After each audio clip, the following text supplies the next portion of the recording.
Ahoj, tak pro začátek vám tady ukážu, toto je mouka, kterou kupuju běžně, která mi došla zrovna. Takhle po 5 kilech se prodává, dá se to objednat.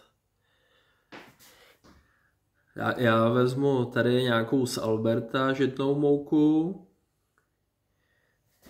Toto je takhle kvásek, trošku kvásku, kterou mám z minulého pečení, a ten kousek jsem měl v lednici týden od minulého pečení. Tak tady mám nachystanou novou sklenici a teď smíchám trošku té mouky s tím kváskem starým a vodu.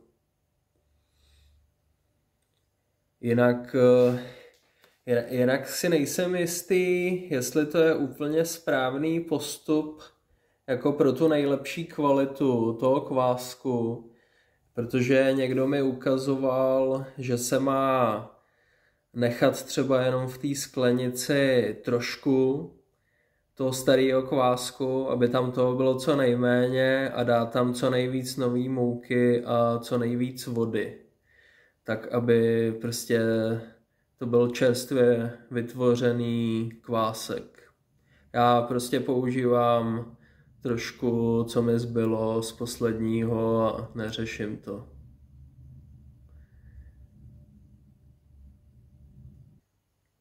Tak tady jsem si do odměrky naházel nějakou tu žitnou mouku. Teď toto tam přidám a přidám tam nějakou vodu.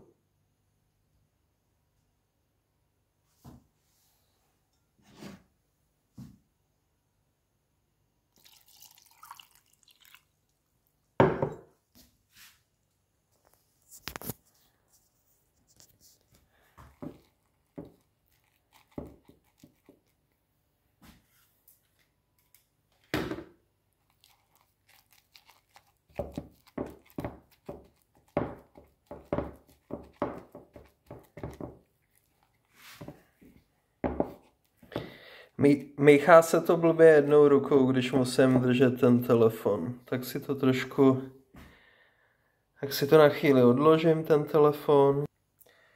Tak je to suchý, tak přidávám postupně teď trošku vody, abych získal nějakou konzistenci správnou. Tak jsem si to namíchal. Už se mi to docela líbí.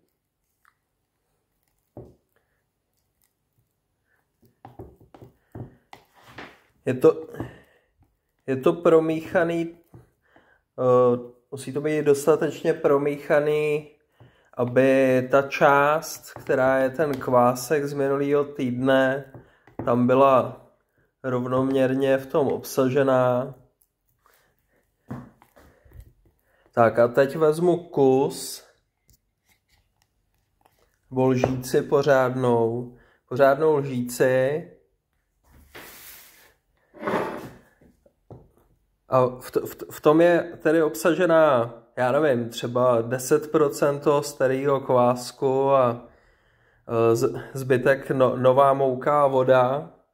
A hodím si to do nově připravené sklenice a to dám zase do lednice. Zase na příště. Ještě jsem tam trošku přidál, ale myslím si, že tak 1/3 té sklenice přibližně, aby tam byla, protože ten kvásek i v té lednici kvasí a roste, takže potřebuje nějaký místo v té sklenici. Tady to ještě urovnám, aby to bylo na dně. Tak stáhnul jsem to z těch stěn. Taky tam mám tak 1/3, řekněme, té odměrky. Je to litrová odměrka plastová. Tak a tady mám takovouhle domácí pekárnu a mám tam program, vlastně tady mám nějakých 7,5 hodiny jako při 28 stupních, což je právě jenom pro to kvasení. A tady jsem dal něco na dno, tam má být správně ta nádoba, která tam bude později, ale pro tyhle ty potřeby to teď stačí. Tady to položím a myslím si, že za takových 5 hodin se na to podívám.